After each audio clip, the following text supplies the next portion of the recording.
Hello guys, welcome back to the channel and welcome back to elite wrestling. तो guys आज भी हम AEW company के बहुत ही बड़े और बहुत सारे अपडेट्स के बारे में बात करने वाले हैं। और गाइज आज इस वीडियो के अंदर हम जानने वाले हैं कि क्या हमें नए ब्रॉक लेसनर AEW कंपनी अंदर आते हुए दिखाई देने वाले हैं या नहीं। जिसके साथ ही हम जानने वाले हैं कि क्या हमें AEW कंपनी की टॉप टैग टीम क्या हमें काफी जल्दी अपना ब्रेकअप करते हुए दिखाई देने वाली है। AEW कंपनी ने प्रोबेबली एक और सुपरस्टार को अपनी कंपनी से रिलीज कर दिया है, जिसके साथ ही एडम कोल के रिटर्न के ऊपर मेरे पास आपके लिए एक अपडेट है। इसीलिए गाइज ये सब अपडेट्स जानने के लिए ये वीडियो एकदम आखिर तक देखना और ऐसे ही AEW कंपनी से रिलेटेड हर एक न्यूज, रूमर और अपडेट और AEW कंपनी के हर एक शो का रिव्यू पाने के लिए हमारे चैनल को सब्सक्राइब करना मत भूलना। पर गाइज अब ज्यादा देर ना लगाते हुए चलिए ये वीडियो शुरू करते हैं। और सबसे पहले बात करती हूँ सुपरस्टार की, जिस सुपरस्टार को AEW कंपनी ने प्रॉब्ली अपनी कंपनी से रिलीज कर दिया है। तो गाइज आपको तो पता ही होगा कि AEW कंपनी हमेशा से अपनी कंपनी के अंदर काफी सारे सुपरस्टार्स को साइन करती है, पर पिछले कुछ दिनों के अंदर AEW कंपनी बहुत सारे सुपरस्टार्स को अपनी कंपनी से रिलीज कर रही है। और गाइज इन्हीं सुपरस्टार्स में से एक कोई और नहीं बल्कि last year AEW company shows के ऊपर एक कॉन्ट्रैक्ट पाने के लिए बहुत ही जीतोड़ रेसल करने वाली सुपरस्टार यानी कि फ्लेगो डेल सोल है।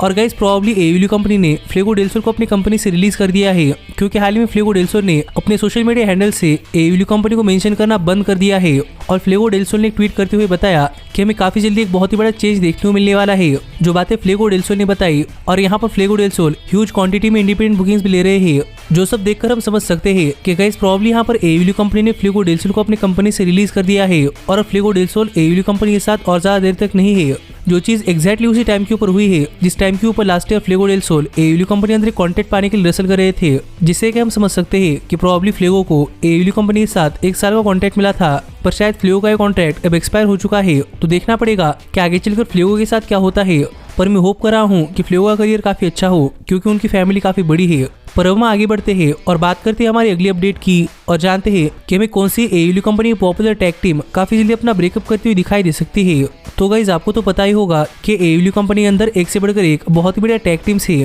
और AEW कंपनी की टैग टीम डिवीजन वर्ल्ड की किसी भी रेसलिंग कंपनी की सबसे बेस्ट टैग टीम डिवीजन है। और हमने अब तक तो AEW कंपनी के किसी भी मेजर टैग टीम का कोई ब्रेकअप नहीं देखा, पर गाइज अब शायद हमें काफी जल्दी AEW कंपनी की टॉप टैग टीम अपना ब्रेकअप करती हुई दिखाई दे सकती है। और गाइज ये टैग टीम कोई और नहीं बल्कि AEW कंपनी की शुरुआत से AEW कंपनी के साथ जुड़ी हुई टैग टीम यानी कि सैंटाना और ओर्टिज है। क्योंकि गाइज हाल फिलहाल में सैंटाना और ओर्टिज को देखकर ऐसा लग रहा है कि प्रॉब्ली सैंटाना और ओर्टिज दोनों एक टर्म के ऊपर नहीं है, और इन दोनों ही सुपरस्टार्स के बीच में काफी सारे डिसएग्रीमेंट्स चल रहे हैं। और शायद इसीलिए हमें काफी दिनों से सैंटाना AEW कंपनी के शोज के ऊपर भी नहीं देखने को मिल रहे हैं। और हाल फिलहाल में जो सैंटाना और ओर्टिज को लेकर रिपोर्ट सामने आ रही है, वो रिपोर्ट हमें बता रही है कि करंटली सैंटाना और ओर्टिज के बीच में क्रिएटिवली काफी सारे डिफरेंसेस चल रहे हैं, और इसलिए सैंटाना और ओर्टिज प्रॉब्ली एक दूसरे से काफी दूर जा रहे हैं, यानी कि इनकी रिलेशनशिप एक दूसरे से अच्छे नहीं बन रहे। और शायद यही पर सैंटाना का AEW कंपनी के साथ कॉन्ट्रैक्ट काफी जल्दी खत्म होने वाला है, इसलिए हमें सैंटाना काफी जल्दी AEW कंपनी भी छोड़ते हुए दिखाई दे सकते हैं। और अगर सैंटाना AEW कंपनी छोड़कर जाते हैं तो शायद हमें सैंटाना अपनी टैग टीम तोड़कर एक सिंगल रन के ऊपर जाते हुए दिखाई दे सकते हैं,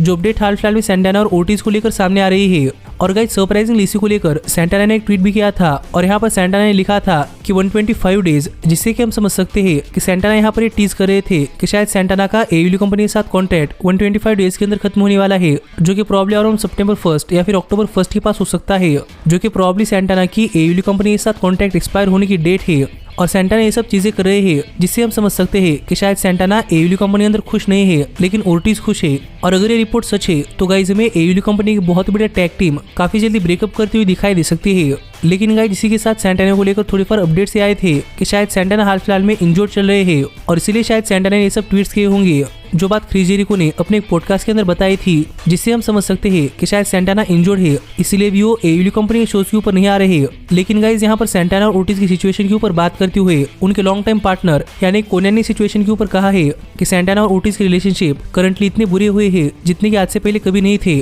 जो बात यहाँ पर कोनियन ने कही है, जिससे हम समझ सकते हैं कि यहाँ पर जेरिको कह रहे हैं कि सैंटाना इंजर्ड है, इसलिए वो AEW कंपनी शोज के ऊपर नहीं आ रहे हैं, जो बातें करते हुए शायद जेरिको सैंटाना को डिफेंड कर रहे थे। पर गाइस रियल लाइफ में यहाँ पर कोनियन का कहना है कि सैंटाना और ओर्टिज के बीच में नहीं बन रही, और मैं शायद काफी जल्दी सैंटाना और ओर्टिज अपना ब्रेकअप करते हुए दिखाई दे सकते हैं, जिसके ऊपर आपका क्या कहना है आप मुझे कमेंट कर बताइए। लेकिन गाइज जहाँ तक बात है मेरी, तो गाइज मुझे यहाँ पर ऐसा लग रहा है कि सैंटाना और ओर्टिज AEW कंपनी के टॉप टैग टीम में से एक है, और गाइज मैं तो इस टैग टीम को AEW company world tag team champions बनता हुआ देखना चाहता था, पर अब सैंटाना और ओर्टिज से नहीं बन रही, इसलिए लग रहा है कि अभी कभी टैग टीम चैंपियंस नहीं बन पाएंगे। लेकिन गाइज मैं होप कर रहा हूँ कि इन दोनों के बीच में बने, और ये हमें दोबारा से एक बहुत ही बढ़िया टैग टीम के तौर पर AEW कंपनी अंदर रेसल करते हुए दिखाई दे, और देखते हैं कैसा होता है या नहीं। लेकिन गाइज अब हम आगे बढ़ते हैं और बात करते हैं हमारी अगली अपडेट की और जानते हैं कि करंटली एडम कोल के एयरटेल कंपनी अंदर हेल्थ स्टेटस के ऊपर कौन सी बड़ी अपडेट सामने आ रही है। तो गाइज अगर आप करंटली एडम कोल को एयरटेल कंपनी अंदर फॉलो कर रहे हैं तो आपको पता होगा कि एयरटेल कंपनी के फॉरवर्ड और पेपर से हमें एडम कोल एयरटेल कंपनी के शोज के ऊपर नहीं देखने को मिल रहे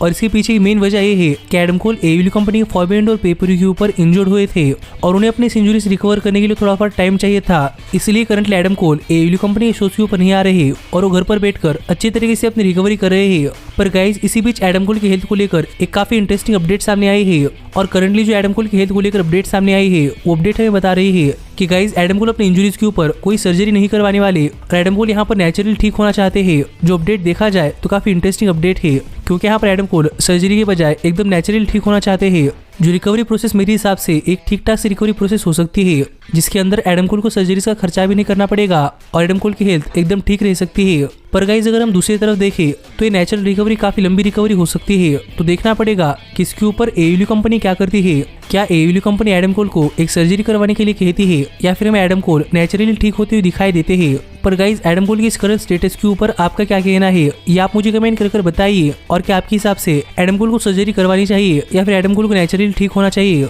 लेकिन गाइज जहाँ तक बात है मेरी तो मुझे लग रहा है कि एडम कोल को सर्जरी करवानी नहीं चाहिए क्योंकि अगर एडम कोल नेचुरली ठीक होते हैं तो एडम कोल का रिकवरी टाइम काफी लंबा हो सकता है और हमें शायद एडम कोल काफी देर तक एयरटेल कंपनी शोज के ऊपर नहीं देखने को मिल सकते। इसलिए मुझे लग रहा है कि एडम कोल की सर्जरी करवानी चाहिए। लेकिन आखिरकार ये सब बातें एडम कोल के ऊपर डिपेंड करती है तो देखना पड़ेगा कि वो क्या करते हैं। लेकिन गाइज अब हम आगे बढ़ते हैं और बात करते हैं हमारे सबसे बड़े अपडेट की और जानते हैं कि क्या हमें new Brock Lesnar Airtel company अंदर देखने को मिलने वाले हैं या नहीं। पर गाइस इससे पहले कि आप यहाँ पर कंफ्यूज हो मैं यहाँ पर आपको बताना चाहूंगा कि मैं यहाँ पर ब्रॉक लेसनर नहीं कह रहा, मैं यहाँ पर न्यू ब्रॉक लेसनर कह रहा हूँ। यानी मैं यहाँ पर ब्रॉक लेसनर की लुक अलाइक यानी कि पार्कर वुडरो के बारे में बात कर रहा हूँ जिनके बारे में बात करते हुए सभी लोगों ने कहा था कि मैं पार्कर वुडरो आगे चलकर नए ब्रॉक लेसनर बनते हुए दिखाई दे सकते हैं क्योंकि ब्रॉक लेसनर और पार्कर इन दोनों की लुक एकदम सेम ही है और इन दोनों का फिजिक भी एकदम सेम ही है और कई मामलों में तो पार्कर ब्रॉक से भी बढ़िया फिजिक के अंदर दिखाई देते हैं और इसीलिए WWE कंपनी ने पार्कर को अपनी कंपनी अंदर साइन किया था। पर पार्कर का WWE NXT 2.0 इस शो के ऊपर कुछ नहीं हुआ इसलिए WWE कंपनी ने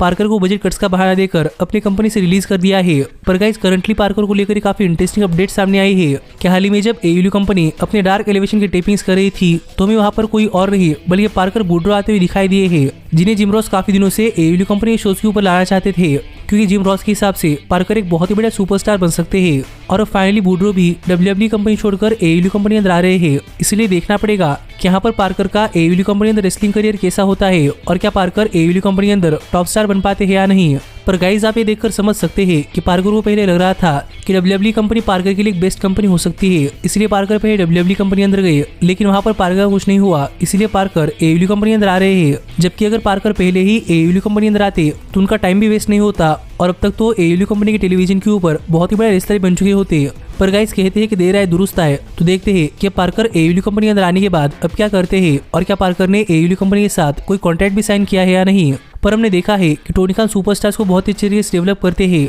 जिसका प्राइम एग्जांपल हम वार्डलो को ले सकते हैं क्योंकि इसके पहले वार्डलो कोई नहीं जानता था लेकिन अब वार्डलो एयरटेल कंपनी अंदर एक बहुत ही बड़ा सुपरस्टार बन चुके हैं। इसलिए देखना पड़ेगा कि क्या टोनी खान पार्कर को एयरटेल कंपनी अंदर नेक्स्ट बिग थिंग यानी कि नेक्स्ट ब्रॉक लेसनर बना पाते हैं या नहीं। और आप भी मुझे कमेंट कर बताइए कि पार्कर के एयरटेल कंपनी अंदर आने के ऊपर आपका क्या कहना है। पर मेरे तो पार्कर के लिए काफी हाई होप्स है और देखते हैं कि पार्कर इस होप्स के ऊपर डिलीवर करते हैं या नहीं। पर आप ऐसे ही एयरटेल कंपनी से रिलेटेड हर एक न्यूज रूमर और अपडेट और एयरटेल कंपनी के हर एक शो का रिव्यू पाने के लिए हमारे चैनल को सब्सक्राइब करना मत भूलना। और मैं मिलता हूँ आपसे अगली वीडियो के अंदर। पर तब तक stay healthy, stay happy and keep watching elite wrestling. Hey, did you like that video?